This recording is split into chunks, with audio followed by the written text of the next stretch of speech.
our People page right now, we'll meet the man, or should we say the boy, behind the voice of radio disc jockey Mr. B.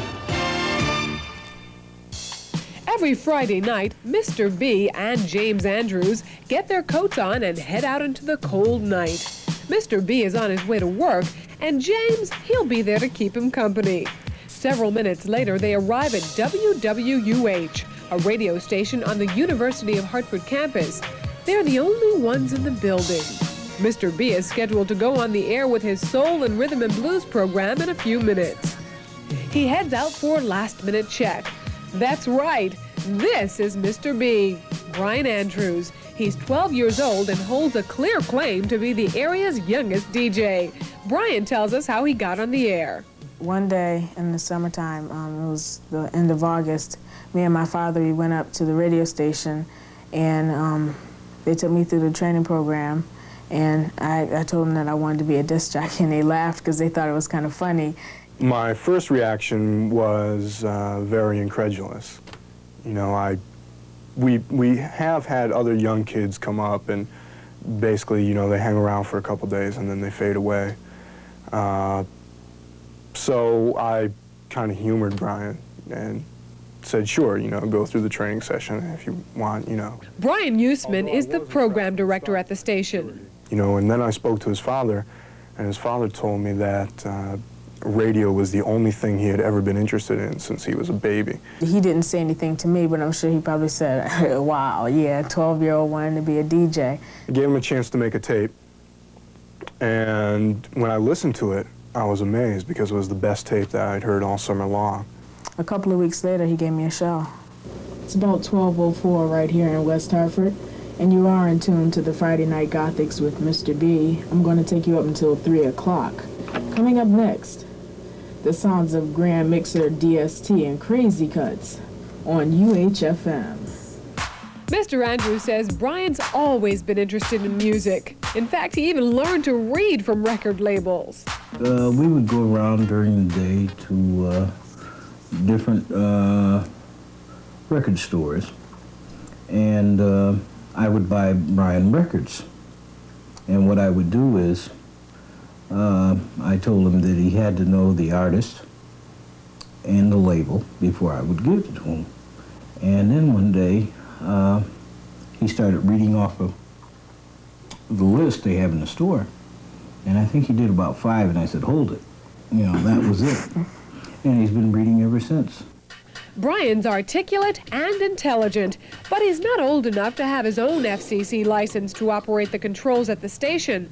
That's where Mr. Andrews has had to make a special effort for his only son. Well, my father, he's old enough to have a license, so I operate under his license as long as he's there with me in the studio at all hours, or if somebody who has a license is there, I can go on the air. Brian's looking forward to a lot more than just being old enough to get his license. After I get out of college, I want to either go to a commercial radio station in New York or wherever it takes me, or either producing records or writing songs. But for now, at 12 years old, it looks like Mr. B has an entire career set in place. On UHFM.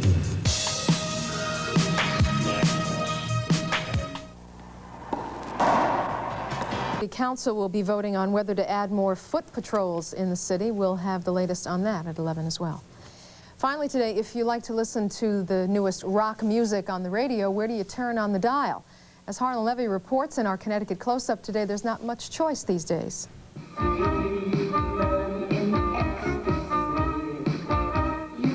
WWUH-FM, the University of Hartford's non-commercial radio station, announcer Grant Miller is playing the so-called alternative music of legendary Pink Dots. You'll never hear this band or any other alternative music maker on the commercial stations. They've tightened up their formats dramatically due to economic pressure by advertisers. They're playing many more old standards. They're playing the same songs over and over again. 5 or 10 years ago, the commercial rock stations were the ones that were breaking the new music. Once a band has been played on a station like WWUH for a while, weeks or months or sometimes years, then the commercial stations will sometimes pick up on it. Meanwhile, college radio audiences seem to be growing. Well, I think the audience is growing dramatically, too, just by the number of phone calls that come in, and our returns from fundraising marathons that we've held have gone up have increased by over 100% in the last 3 or 4 years alone.